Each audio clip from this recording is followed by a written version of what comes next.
नवी मुंबईतील ऐरोली सेक्टर 1 येथे स्वर्गीय देवीदास चौगुले प्रतिष्ठान पुरस्कृत शिवसेना युवा नेते साहिल चौगुले यांच्यातर्फे भव्य दहीहंडी उत्सवाचे आयोजन करण्यात आले होते।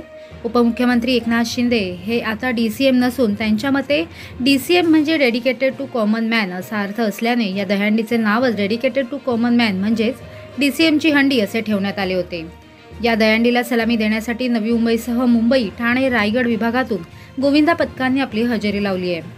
तर उंच उंच मानवी मनोऱ्यांचा थरार पाहण्यासाठी ऐरोलीकरांनी देखील मोठी गर्दी केली होती। यावेळी नागरिकांच्या मनोरंजनासाठी लावणी सम्राज्ञी गौतमी पाटील हिने उपस्थिती दर्शवत नागरिकांचे मनोरंजन केले। तर ऑरेंज ज्यूस गँगने देखील उपस्थित राहून दहीहंडीचा थरार अनुभवलाय। या भव्य सोहळ्याला उपमुख्यमंत्री एकनाथ शिंदे यांनी विशेष उपस्थिती दर्शवली असून यावेळी ही डीसीएमची हंडी म्हणजेच माझी हंडी असल्याची प्रतिक्रिया व्यक्त करण्यात आली आहे।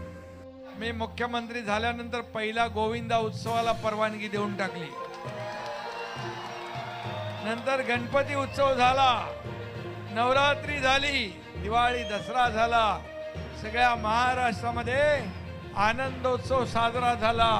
आपले सण उत्सव संस्कृती परंपरा पुढे नेण्याचं काम सुरू झालं, याचा मला आनंद आहे। आणि म्हणून 2.5 वर्षामध्ये हे सगळे सण उत्सव विकासाचं काम, लोकाभिमुख कल्याणकारी योजना, मुख्यमंत्री माझी लाडकी बहीण योजना सगळ्यात सुपरहिट ठरली। आणि म्हणून मी सांगतो, लाडकी बहीण योजना कधी बंद होणार नाही। तुझं अभिनंदन। दहीहंडी उत्सव जोरात साजरा केलेला आहे। काय डेडिकेटेड कॉमन मॅन डीसीएम ची हंडी, अच्छा म्हणजे माझीच हंडी आहे, मला फोडायला पाहिजे होती।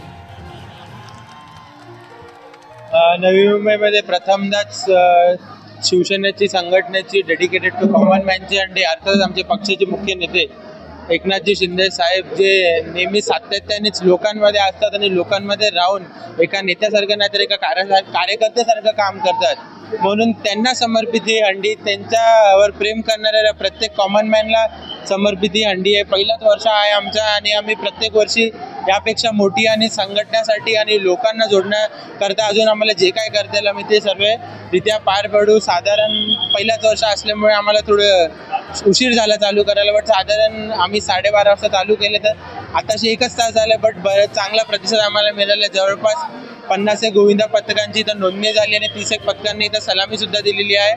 असंच सगळ्या गोविंदा प्रेक्षकांनी यावा, या डेडिकेटेड टू कॉमन मॅनच्या हंडीचा लाभ घ्यावा।